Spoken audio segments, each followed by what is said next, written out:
Okay, so right here, this is from Spare Mango. They have 5.26 thousand subscribers, and they're giving the recommendation of underrated manga you need to read in 2024. So let's see. Ogami is a world-class assassin, bad bitch for a wife, with a daughter and his own sidekick to assist him. He's the #1 hitman in the world, except he's divorced, lonely, never graduated middle school, and he might be slightly autistic.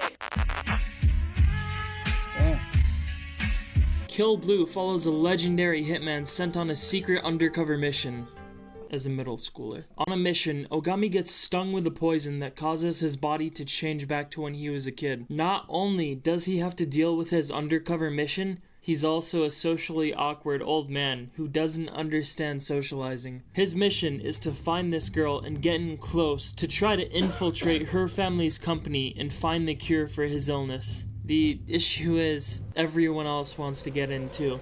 No, that sounds so fucking weird. Ogami has to fight off world-class, legendary assassins with his 12-year-old body, protecting this girl from her pursuers, all the while keeping up his act as a middle schooler and trying to figure out basic social skills he's never got, while trying to fix his family on top of it. Kill Blue's action carries a lot of weight, and the humor lands very often. The gags are funny, and the weird age shit would take me out, but it's not weird here, and he very clearly dislikes the idea of being around middle school girls like that, which is refreshing. I'd say the most fun the manga has comes from subversions of action scenes and fights. Seeing Ogami as a kid navigating through life trying to figure out how to fit in is really interesting, and it's a lot of fun seeing how he applies hitman knowledge without blowing his cover as a middle schooler. The art is crisp, it's pretty style specific to him, and it has amazing action sequences. And Kill Blue's action carries a lot of weight, and the humor lands non-stop. I'd say the most fun the manga has comes from subversions of action scenes and fights. Like, the shit he does and the marksmanship he has is just like...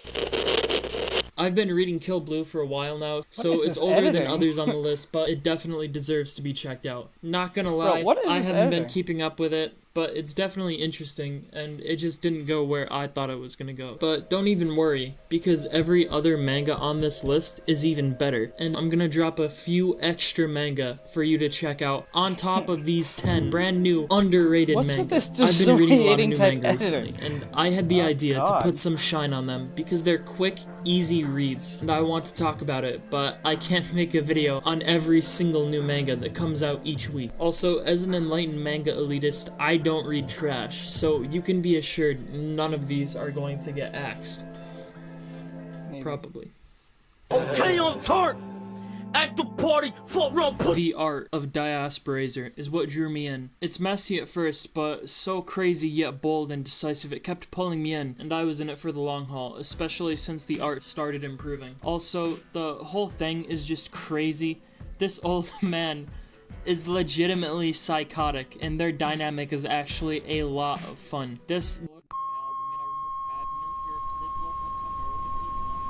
Oh wait, fuck. Oops, fuck.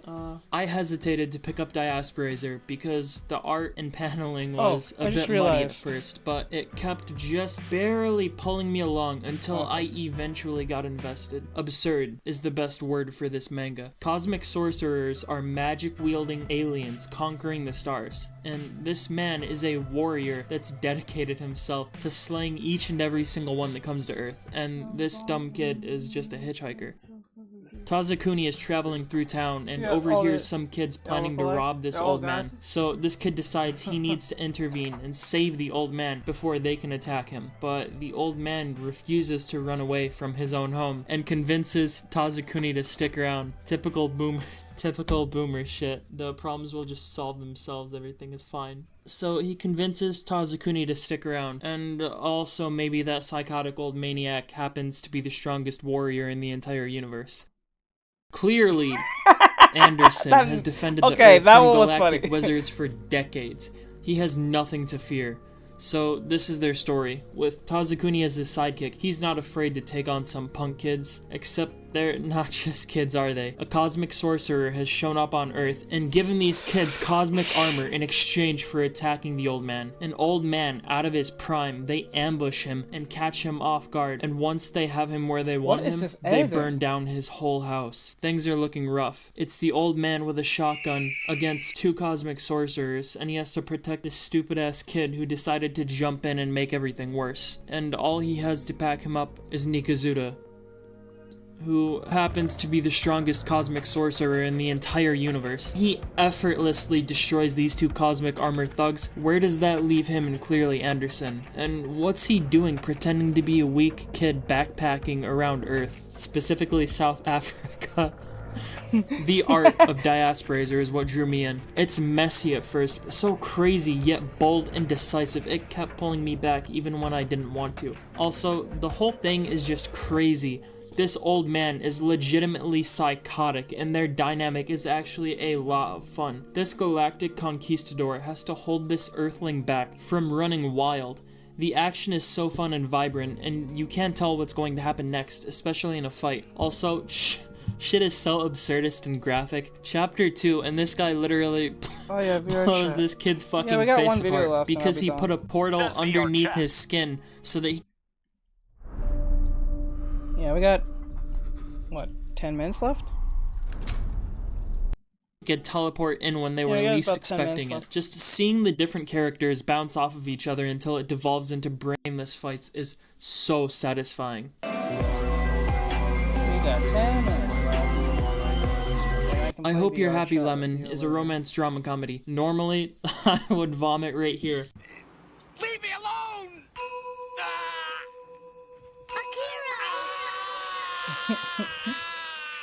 But the main character actually seemed like a normal-ish guy instead of a pitiful, whiny, introverted, zero self-esteem cuck. And it starts with him actually going on a date with a girl that he likes. So I was like, alright, let's see where this can go. Surely it won't get completely fucked up. And I was right, because this shit is amazing. Big improvement already. Normally his crush would walk past him and he'd be like, Senpai just walked next to me. But he's normal. How crazy is it? So the story is about this guy. His entire life, his best friend has been this girl named Lemon Nishikawa. Lemon? And for a while they were going out in middle school. She was really close with him. Things were great. They were in love. Eventually though, unfortunately, all good things come to an end, and she felt that they had to break up. The reason being that she was cheating on him, and it was with 3 guys. Three guys? You're 15! What the fuck do you mean 3 guys, bro? What are you doing at 15 to be like this? Such a fucking catastrophic life L so early on, right out of the gate, and boom!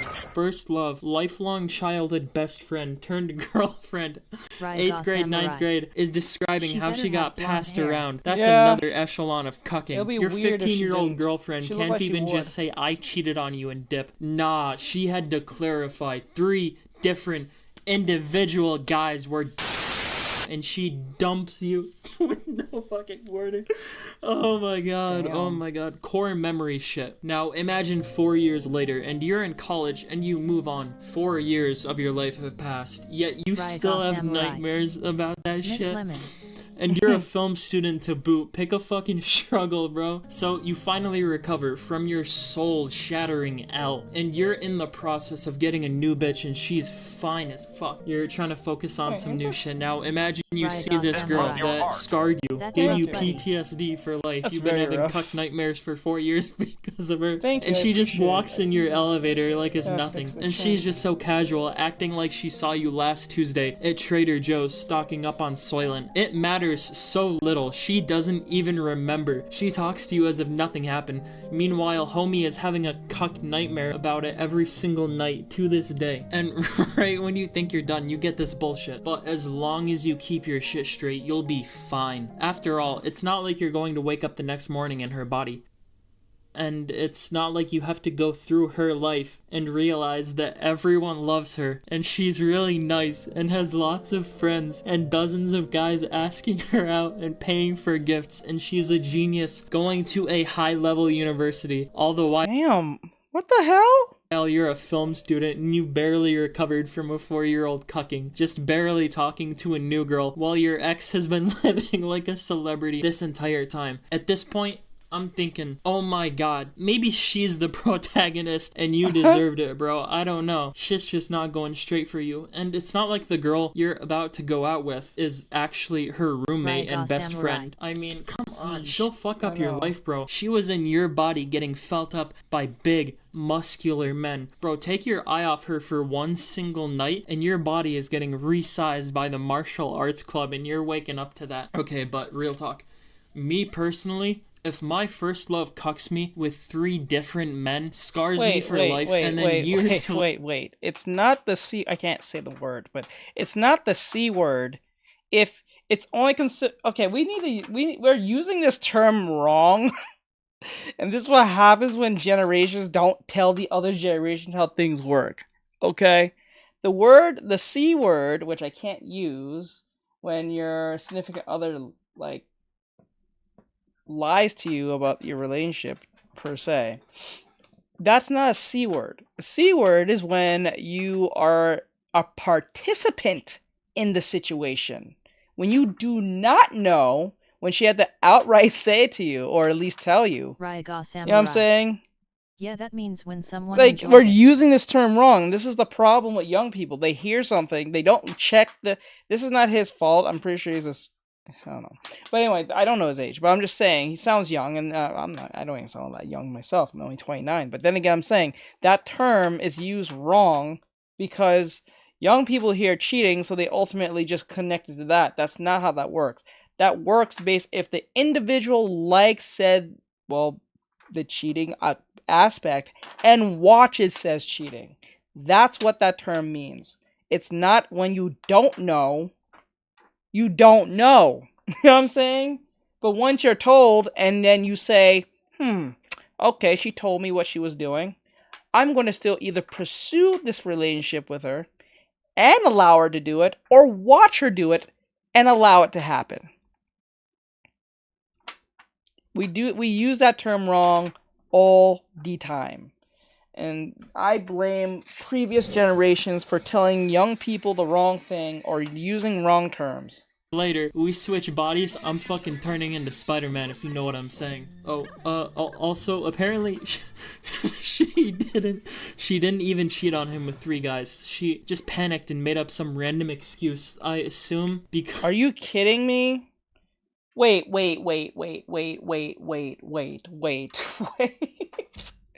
What?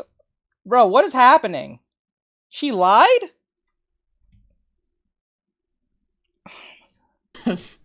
She felt like they were forced to break up, which is even funnier because, like, how does your mind compute that? Like, yes. I would love to see the thought process.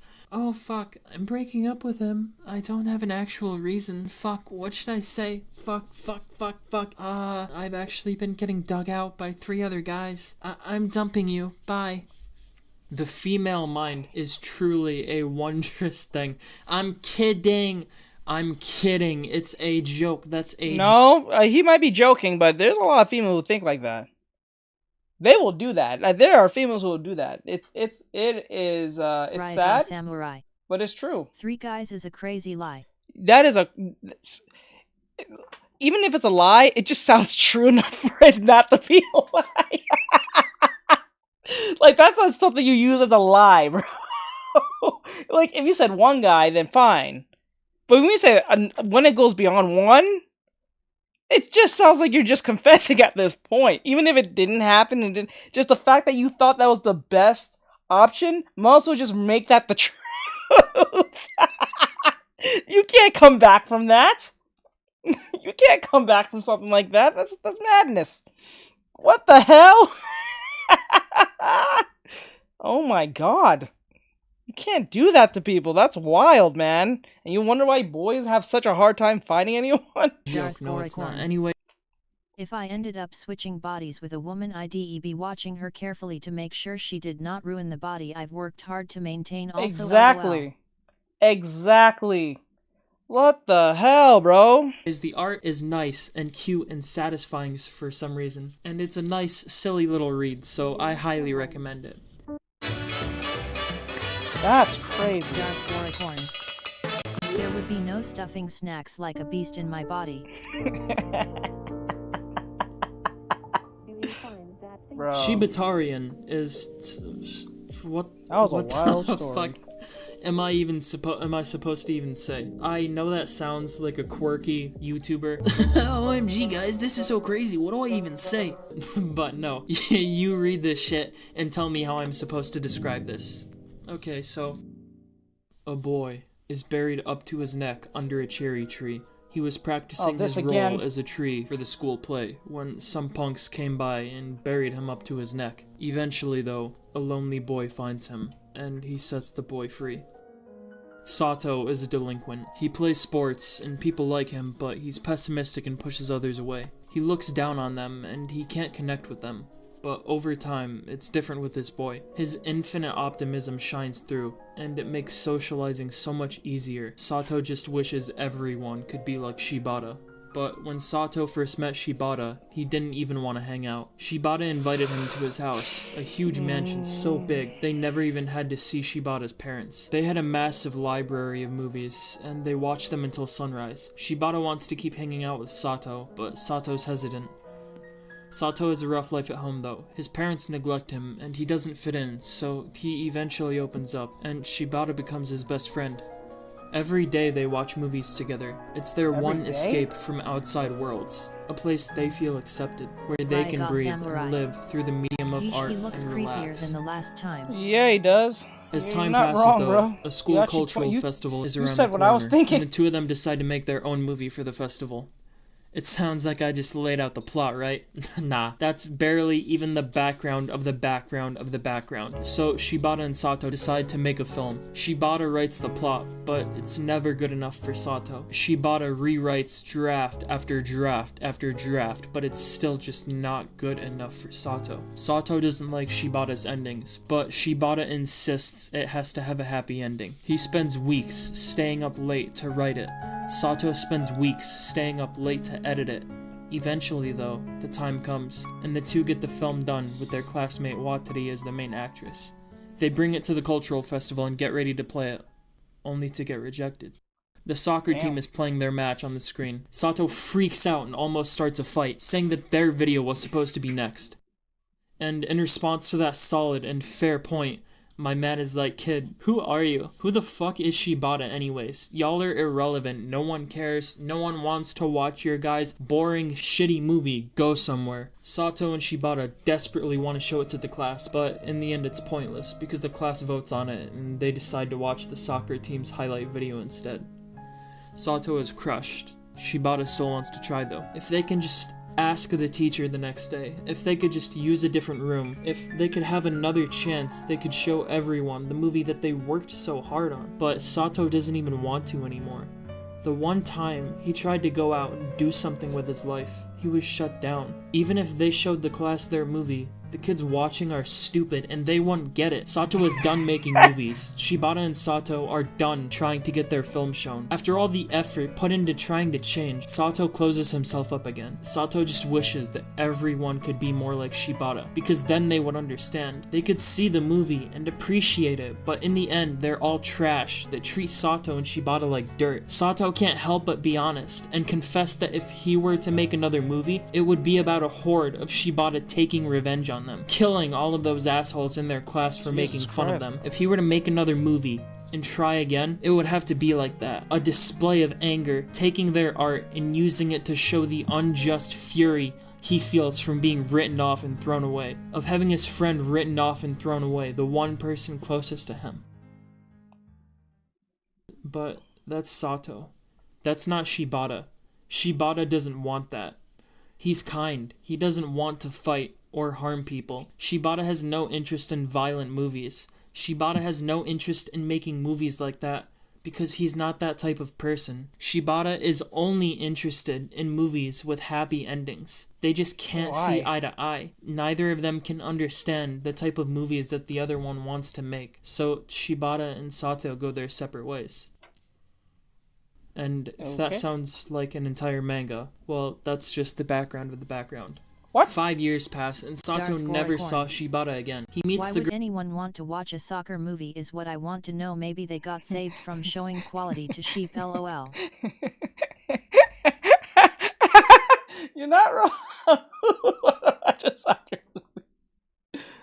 Girl that acted in their film, and she confesses she didn't even know Shibata was real until she met him the week before. Shibata asked Watari to give a movie ticket to Sato so they can meet again and see a new movie together after all of these years. You'd think it would be some weird situation or a dramatic confrontation, but even after their fight 5 years later, they see each other and it's like not even a day has passed. They click immediately, and they watch the movie excitedly, and afterwards they had a lot to think about. Shibata didn't like the movie, but Sato loved it. Shibata is so negative. He says the movie is only popular because the world's full of idiots, and the ending was way too cheery. He hated it. Damn, boy. But Shibata loves happy endings, so who is this? Shibata looks at Sato and tells Sato he's finally got a name for that movie about hordes. A name for that movie that Sato wanted to make. A world with a gruesome ending where everyone is killed. He's got a name for that movie Sato wanted to make so badly. Shibatarian.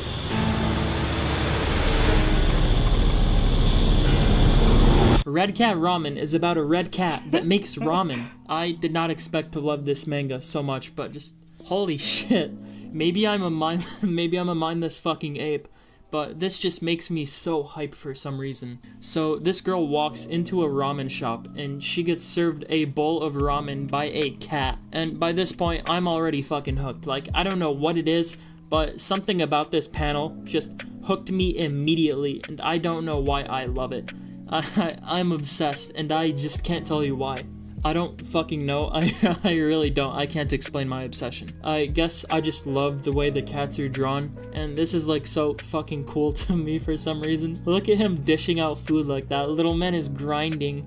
It's just a bunch of cats running a ramen restaurant. I don't know how else to describe it. Just the way the cats are drawn does something to switch my brain on. Like, look at these little guys just walking around with jobs and shit. They even got a tiger in the back making noodles.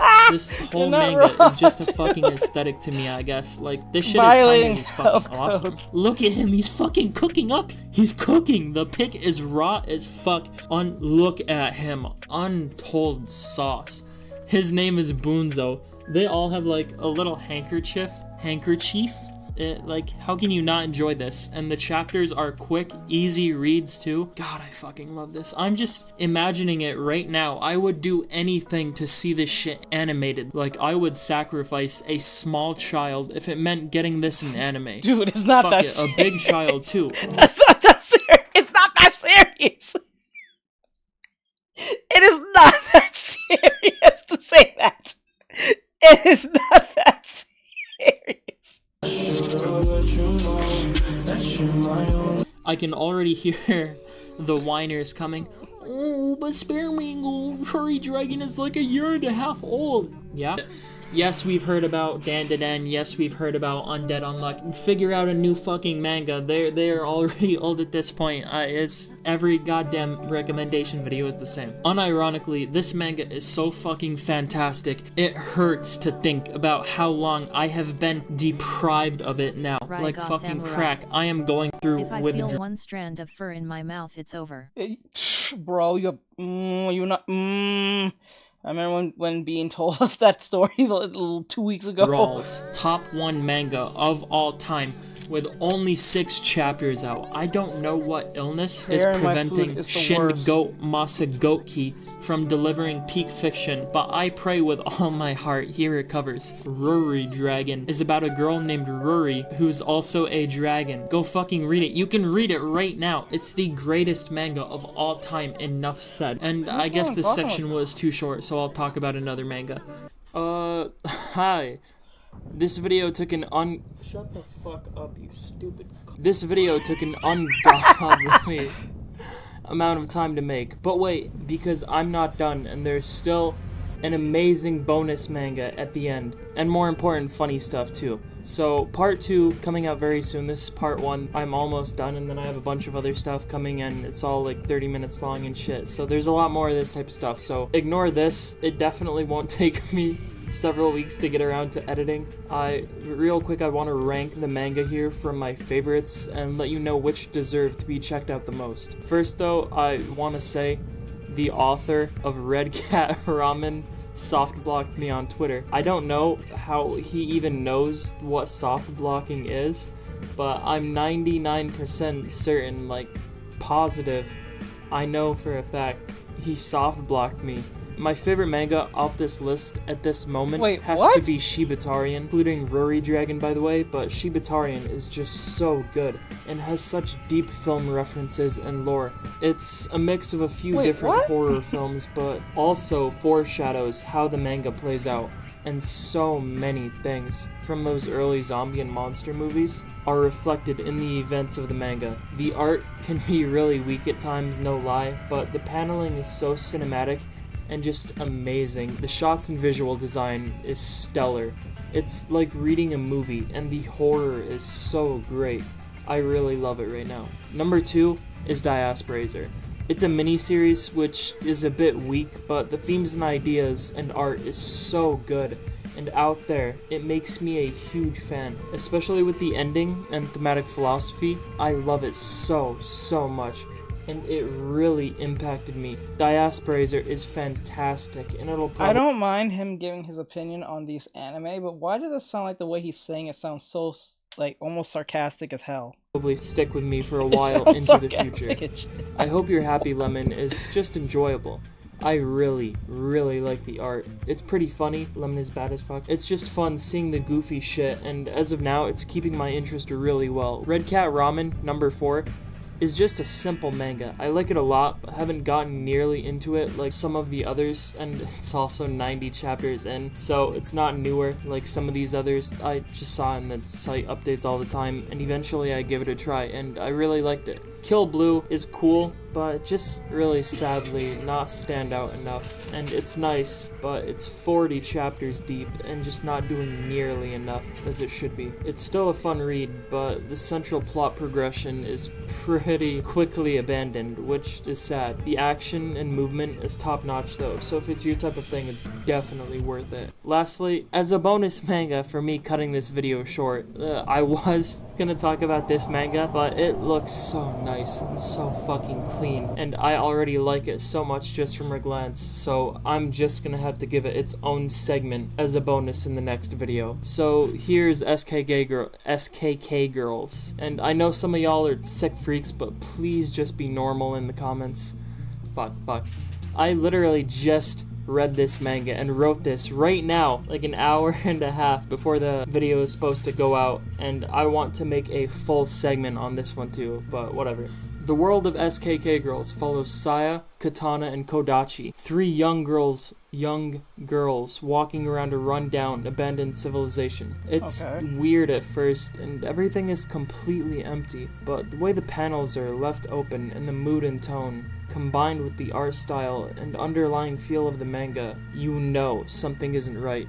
There's already so much mystery set up in chapter 1, but the real standout here is the art and shot composition. Some of this has elements of Western comic line art stylizations incorporated wonderfully into a dark and scratchy industrial manga style, with interesting panels and some really off-the-wall work with perspective, particularly fisheye lens shots. I love that so early on. This manga is already seamlessly integrating cutesy moe girly cartoonish line art with dark, astonishingly detailed sets of abandoned and rundown buildings. Yet the rougher parts are so polished and deliberate it feels real to the rest of the world that has clean, more structured line art. And just off of chapter 1, I would easily put this at 3 for now, and there's only 2 chapters out.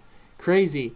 I gave you 7 manga, and the ones in part 2 are even better, so do us both a favor and subscribe and violate that like button, because we are just getting started. Drop me some other recommendations though, because I always love being put on to some great series. This type, yo, I'm sorry. I know that he's trying to be different, and I get it.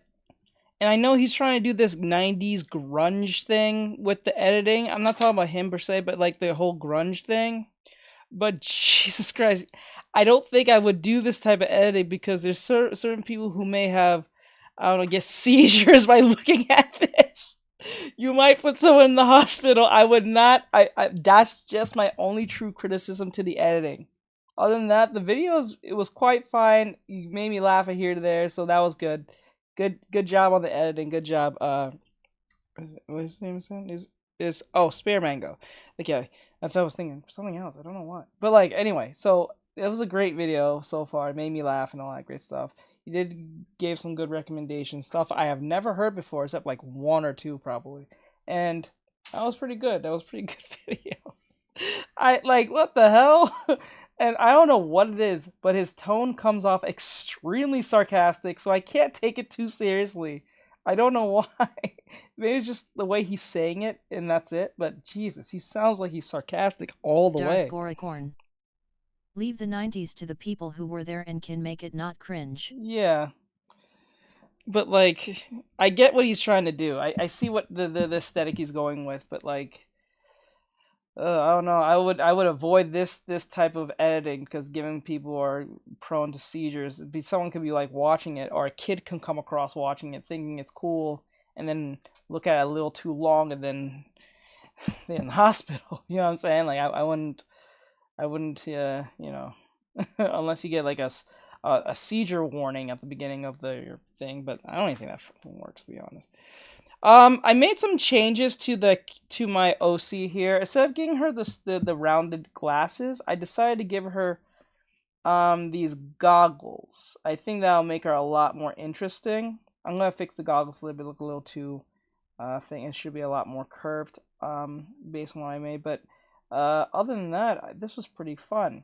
So redesigning my old OCs from 2 or 3 years ago. This is actually fun and gives some creativity on what I can do now compared to what I can do before. Because I was pretty limited in my sketching back then, but now I'm a lot more confident in my work. I can like pull something out of my imagination and see what I can do with that. So it's fun doing something like this. It's like draw this in your own style or redesign this in your own style type of thing. But it's my work, so it's like that makes it even more fun. Alright, anyway, so with that said, have a great night, everyone. I'm going to let everyone go. We're done for today. I was going to play a video game, but it's already 9. And I want to play game a little before it gets to 9. I like to play game more earlier. Ryaga Samurai. I'll wonder how the demon girl is gonna look like. Ooh, yeah, that will be interesting, because I have to get to all of them. We already got to the dragon girl. I already did the dragon one. I redesigned her. So I think this is a good look so far, based on what I have. And this is coming out pretty cool. I like how I did her eyes. So I might do their eyes more like this, more often. I really do like how it looks. And try to make the goggles not look too robotic looking, because it just looks like a weird boxes. So I have to give it a little more personality and more rounded. So if I do that, maybe I'll do it like this, like round it a little bit more here and here, and then make it more outlined here or something. And I think it's too spaced. Maybe if I bring it in a little bit more, like if I bring it in a little bit more like this, and then make this bigger, like so. There we go. Looks a little bit more alive there. I've been really putting a lot of work in my item crafting into items and objects. It's getting easier to do them more using the molding method. I don't have to actually draw them out. I just gotta mold them, and then I can just work from that point. That's how I make weapons and stuff. It makes it much easier to do them that way instead of creating them from the top of my head like that. So of getting her the typical little rounded glasses, I decided to give her the goggles. I think that looks a lot more fun. Make her look like a smarty pants or some type of mechanic type chick or something like that. What is she? I think she's just a human. Is she a human? Yeah, I think she's just like a regular old human. Yeah. Let me see here. One last thing before I go. Let me get to the eyes real quick. So the eyes look kind of cool, but they need a little more work. Go here, and then we put one good lash here. One good lash here. Alright. The mouth looks kind of weird, so I'm gonna. Let's see real quick.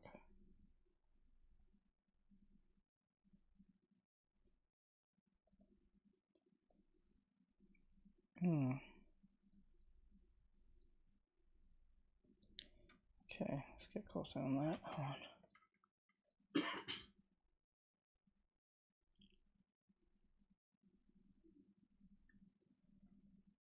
Okay.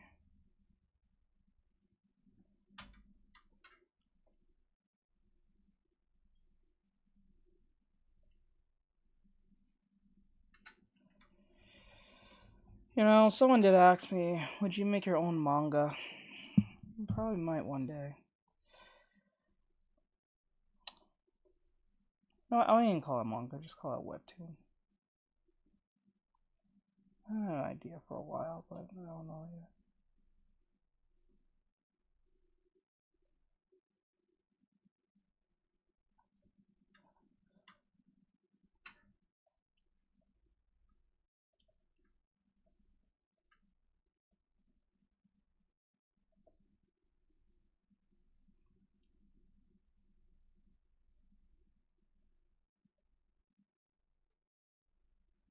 Darth Goricorn.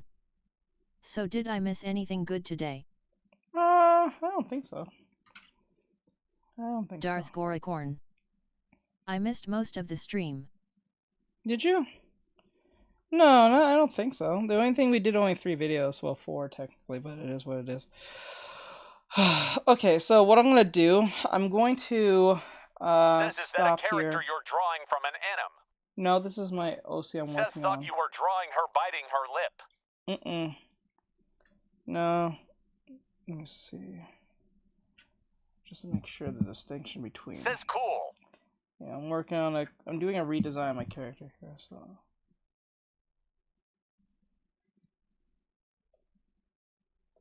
Hold on there. So you can see the difference if the mouth is open or not. There we go. So you can at least see the difference there, right there.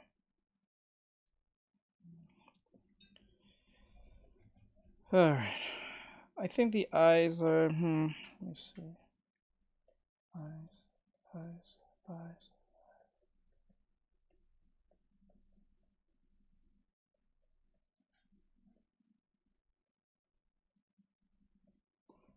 I don't know if I should bring it down or not. Let me see. Nah. Make it smaller? Nah. I think it's fine. I think it's the head. That's the problem. So what I need to do is erase the areas that are showing like the roundness of the head. Perhaps.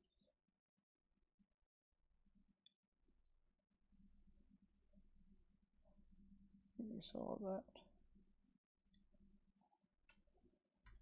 The head is a little bit too rounded. It's like abnormally rounded, so what I will do is make give it a bit of pointiness on the chin. You know. So you can fix that face.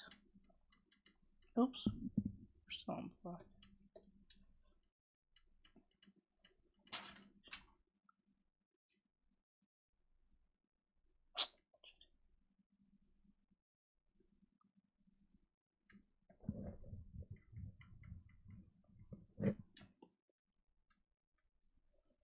Okay.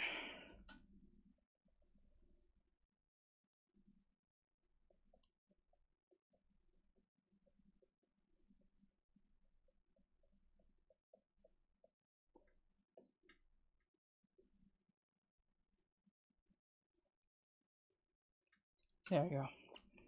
I'll fix up her tomorrow. Yeah, we did 2 characters. I finished 1 character so far. 1 good version of each. So I did. Oh, where is she? So we got Lady Vibe Flare. The Flare. She's done. I guess she's supposed to be some form of princess or something. I don't remember what. So she's done. And then the next one was supposed to be her. But I only did a half body of her. Which is this one. A redesign of this one. It's pretty good, but it could be better. It could be better. But we'll see. Let me get 1, 2, and then... There we go. I think the head is just a little bit too big, but we'll fix that tomorrow. So we'll continue this tomorrow. Have a great night, everyone. And I'll see you guys tomorrow. Keep safe. I'll be on tomorrow, same time every time, around 3 or 4. All right, I'm out, guys. Later. Oops. Dropping stuff. All right, I'm out. Follow if you like my stuff. Follow on YouTube and Twitch. Follow me if you like more of my work. All right.